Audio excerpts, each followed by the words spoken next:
Good morning, Limitless crew. Happy Monday. I hope you had a fantastic weekend. I'm just loving this spring weather, even though it is freaking cold in the mornings. This morning I was still bundled up. It was -1 when I went for my walk. The sunshine and the birds, and the grass is starting to turn green, and there's trees that are budding. It's definitely motivating, but that's not what I want to talk about today, because motivation, I get this quite often. You know, how do you stay motivated? What do you do to get more motivation? And the thing is, like, motivation depends on so many factors. Like I just mentioned that I felt some motivation this morning because it's nice outside. We feel a certain way based off of the weather, based off of how we slept, how our morning started, basically how we feel. So today I actually want to talk about discipline. I want to talk about commitment. I don't always love using the word discipline just because it has such a hardness to it. And if you aren't disciplined, then, you know, it kind of makes you feel bad about yourself. Like, I'm lacking discipline. But if you use the word commitment, I'm committed to bettering myself every day, even if it's 1%. If you go into your day with the mindset, the mentality that you are going to be 1% better than you were yesterday, that's huge, because that compounds. 1% to 2% to 3% to 4%. We all know how that works with our bank accounts, how things compound.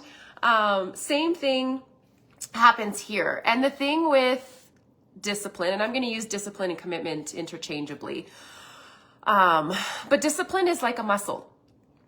It needs to be practiced often in order for you to have your habits become, as I just mentioned, habitual, something you just do, something that becomes part of you. So I'm going to dive right into it. I've got 5 things that I want to go over today. First one being, challenge yourself to finish everything that you start. This is a hard one, and I admit that I've struggled with this in the past. The way you do one thing is the way you do everything, big or small. Do the little things as best as you possibly can. And I'm talking things like make your bed, do the dishes, the laundry, finish that book. If it's really, really, really, really bad, maybe I don't want you to, but you get my drift here. When we just half-ass things or we don't finish things, that's a habit. Like, people in general are really good at starting things because we have this motivation. Typically, we're excited. We've got this newness that's happening. You know, we like exciting things. We don't like the mundane, the rinse and repeat. But the rinse and repeat is what gets you to your results and keeps them there. Don't allow yourself to stop early, because stopping early is a habit, just like following through is a habit. So that's number 1. Number 2, plan ahead to make things easier on yourself. Schedule your workouts. Schedule your grocery trips, schedule your walks, schedule your meal prep. If you have things actually written down in a calendar, in a day timer, you are way more likely to follow through with that. And if you've been in my community for a while, you've heard me say that all of these things are like appointments to yourself. We don't often miss our haircuts, our nail appointments, even though I don't get my nails done, your facials, your lashes, your doctor appointment, your dentist appointment, your massage, whatever it is. But man, are we ever good at putting ourselves on the bottom of the totem pole and saying, no, like all of these other things matter most. And it really shouldn't be that way. So plan ahead to make things easier on yourself. Sit down if you have family, kids, partner, husband, and meal prepping or just figuring out what to eat has just become like such a chore and you dread it. Involve the other people in your house. So much easier. And if the choice is burgers and fries or chicken fingers and fries, you can still make those things for your family. There are healthy options. I actually had a burger and potatoes for breakfast this morning.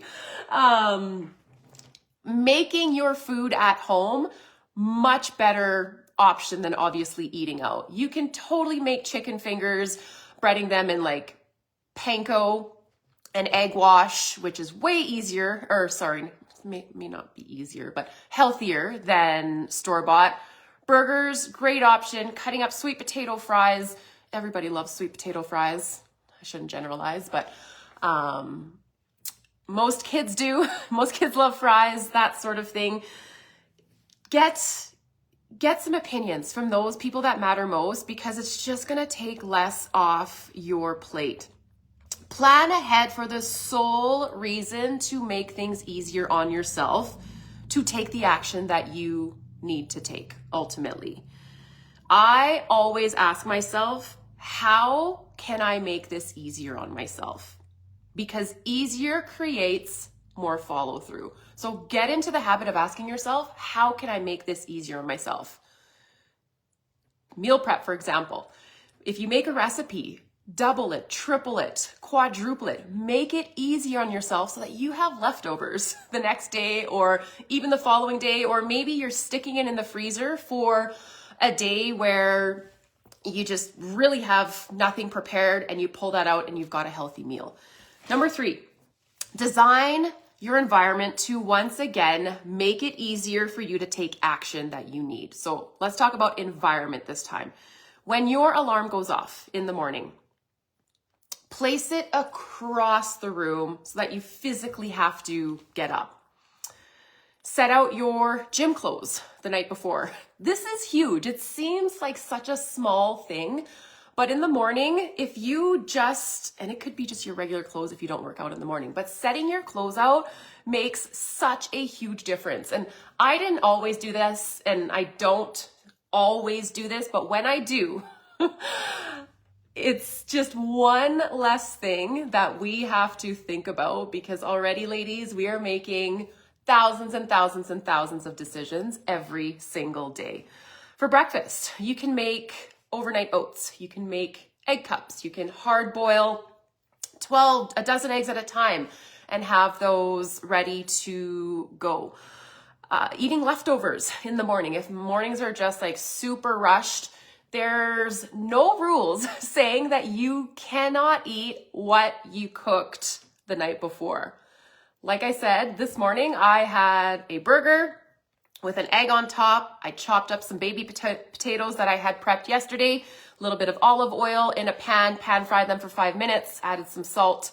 Voila. I also had mango on the side for a balanced meal. I had my protein coffee. I think I'm sitting at, over 50 grams of protein. And that's going to keep me going and energized and clear-headed until lunchtime.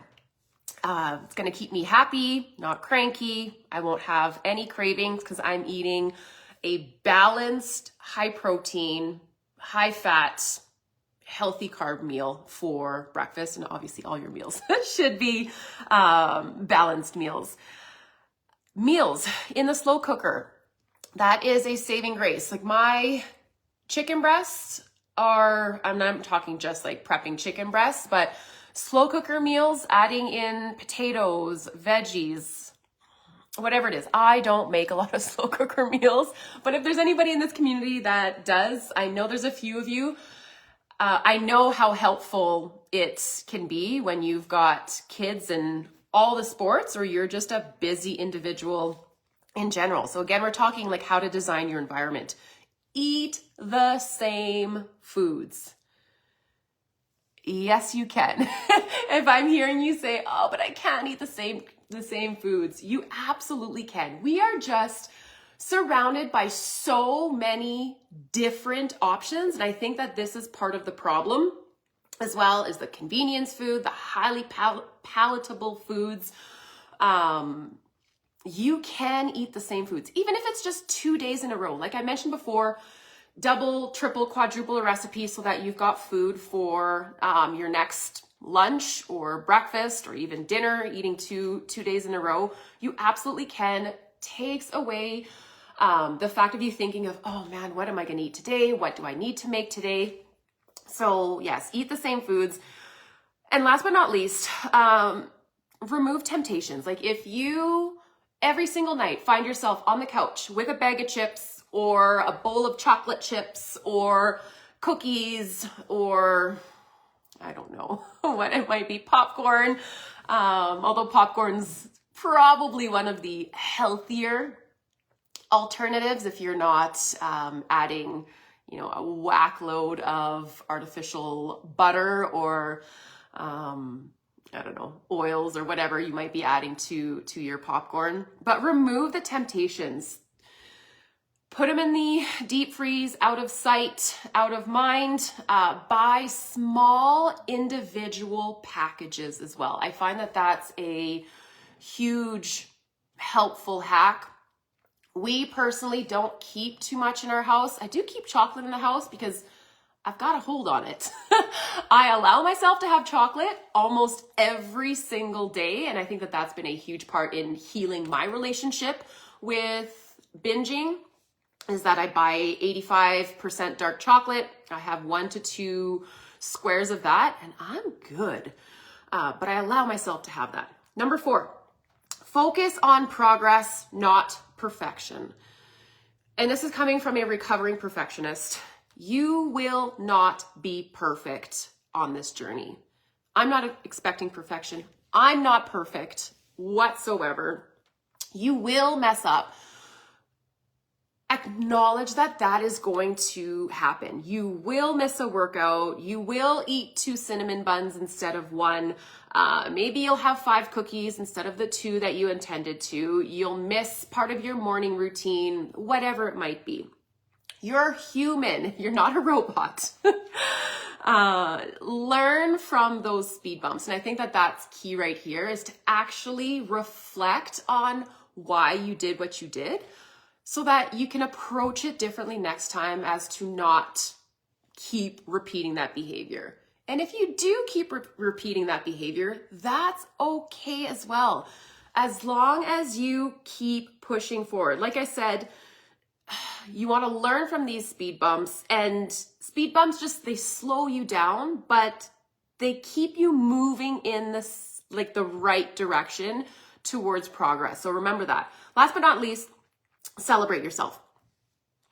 Love this process. This is a process you will always be working on yourself. It doesn't end. Like at this point, I feel pretty good about myself. I'm confident. I'm happy with the way that my body looks. I'm happy with the way that it feels. Does it mean that I'm just going to resort back to my really shitty habits in my 30s and my 20s?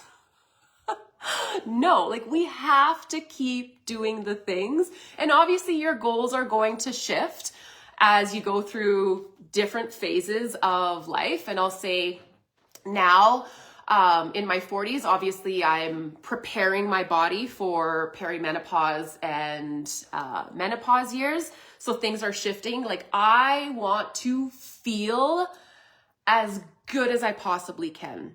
I know the brain fog might be coming. I know the fat gain might be coming. I know the hair loss might be coming. I know the sore joints might be coming. But noticing I'm saying might, because it's not a for sure thing that you're going to go through all this, depending on how you take care of your body. Like, your body keeps score.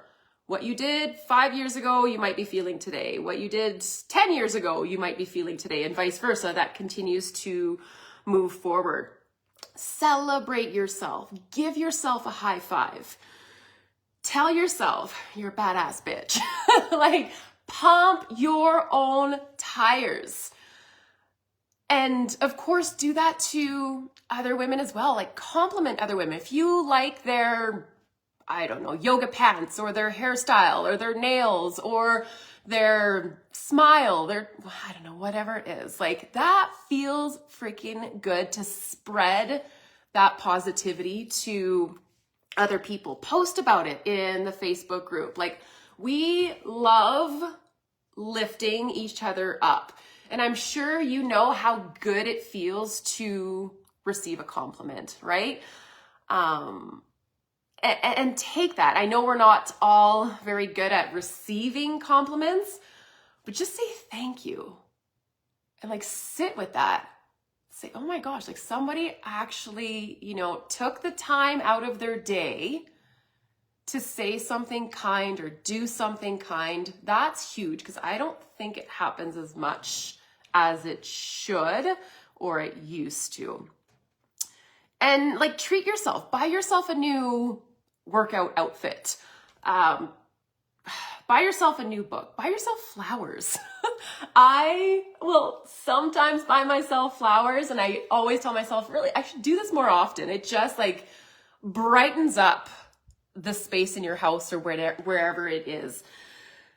Take yourself out on a date. I will take myself out to lunch sometimes, and there's nothing wrong with doing that. So to wrap things up here, I just want to say, like, discipline is not something where you force struggle and white knuckle your way through. It's another act of self-love, because you need to develop the discipline to do the things that are ultimately going to be the best for you today, tomorrow, next month, next year, so on and so forth. So I will leave it at that. If you have any questions, let me know. And I hope you have a great rest of your Monday.